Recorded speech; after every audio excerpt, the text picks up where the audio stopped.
nëse në një familje e madhe dhe ka një apartament në një pallat në Tiranë, do dëshironte që të vendoste një panel fotovoltaik, ka ndonjë vështirësi? Nga pikpamja ligjore administrative nuk ka kufizime. Kushdo që do mund i vendosi.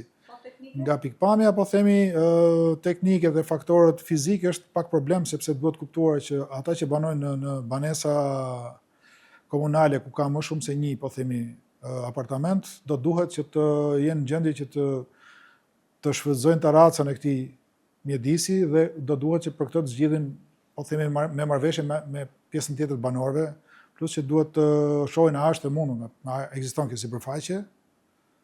Dhe pjesa tjetër pastaj është njësoj si në çdo impiant tjetër që ndërtohet për vetë prodhim. Do thotë që ka nevojë për të marrë një leje për punime paraprake në Eni 7, sipas ligjit për urbanistikën i vitit 2015, nga njësia vendore, mund të jetë bashkia, dhe përveç saj duhet të lidhi një kontratë me OSHE-n ose të bëjë update kontratën ekzistuese që ka me Entin OSHE.